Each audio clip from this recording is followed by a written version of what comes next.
thought maybe I would start with Aaron.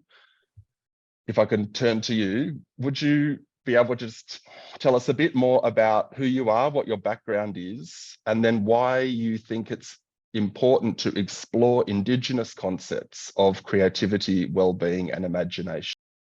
I'm Professor and Inaugural Director of the Indigenous Knowledge Institute at the University of Melbourne. I've worked with Indigenous colleagues in primarily music, heritage, cultural collections, and all the stuff that hinges off that, which is quite broad in Indigenous societies, in that kind of research and arts projects since 1995, I think. Anyway, it's more than half my life.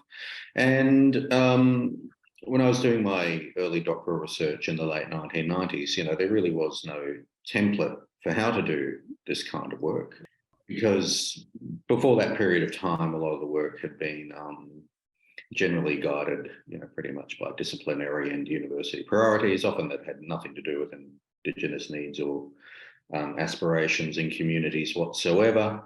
As a young musician coming out of a conservatorium context into a research PhD context, it was sort of very evident at the time that the kinds of priorities that were being messaged to the general public by musicians in Indigenous bands in Australia were basically all around the same things that they're still about today: treaty, sovereignty, voice, self-determination, and autonomy, and at a more fundamental level, of course, the right to exist, as human beings. I found myself in Northeast Arnhem Land, where the band Yukti Indi, which was quite famous in the late 80s and early 90s, was from. In fact, the late lead singer, Mr. Yunipingu of that band, was one of the first people I met in the region.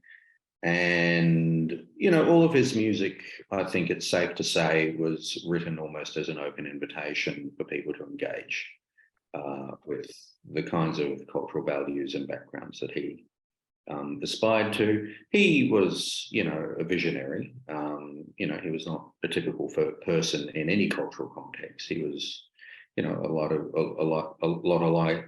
like a lot of academics and thought leaders in the public sphere. He was an absolute visionary with a very sort of specific set of ideas about the world should be and how people could live together on more equitable terms. But it was a beautiful vision, and at the age of 25 I thought, well, he was basically one of the best teachers I could ever want for, and fortunately, he was happy, amongst other people in the region, to teach me. So that's how I got into it.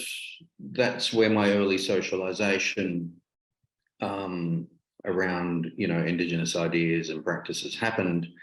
It all seems like ancient history now, but, when this project that we're working on together came up, it became very self-evident to me that, just because of the way that concepts in Australian languages don't map onto English in any cognate way whatsoever, that the very notion of what, creativity, inspiration, imagination, all those sorts of things are part of a very different concept world and a very different set of expectations around what drives them. So rather than creativity and imagination being part of some kind of, radical individualism, when we had our workshop last year, and we had a lot of Indigenous colleagues in that workshop, if I recall, we had Wanda Pavu, Brian Gumbala, Renelle Gundara, Inuwinchi Williamson,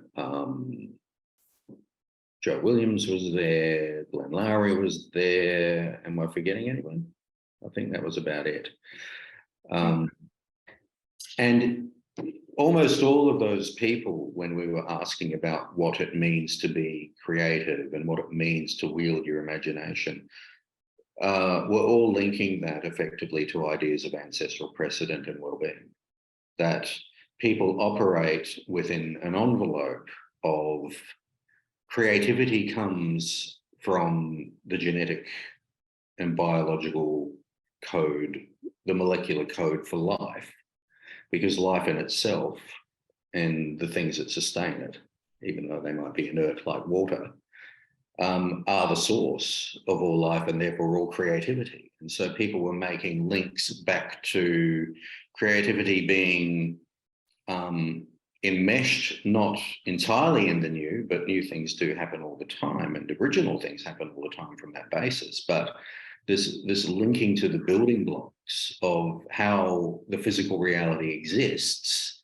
was very, very present, all filtered through the euphemisms effectively of ancestral agency in the living, waking world. So I think that was sort of a surprise to a lot of people, because it's not really a Western set of ideas. There was another element to it, in that, you know, creative practice is really intrinsic to people's well-being in that setting in a very direct way. You know, the idea that actually, you know, using your hands and your head and your chest and your heart to actually, you know, create things that, you know, express those sorts of ancestrally given identities, you know, is something that people talked about very, very deeply. And, you know, there may not be any outward facing audience for some of that activity, which also intersects with the kinds of things that Anthea was talking about with the people she invited along as well. So it really, I think, shook up what we think of creativity and imagination as being, and it really broadens, I think, how we might consider definitions around that. And I think much more accessible and approachable way for many, many people who we might look at them and go, well, how could you be creative? And yet there's kinds of creativity that are part of people's interiority, you know. So anyway, that's where I'll leave it. Thanks, Aaron. Yes, I was one of those people who was surprised in that meeting when I asked him how he understands the term creativity, and he said just point blank, reenactment. And I thought that's so different from everything I've been reading about what creativity is supposed to be in this Anglo-American tradition, where it emphasizes novelty and originality and utility and thing potentially. And maybe Peter, I'll get on to Peter next, because he's going to talk about the history of some of these things.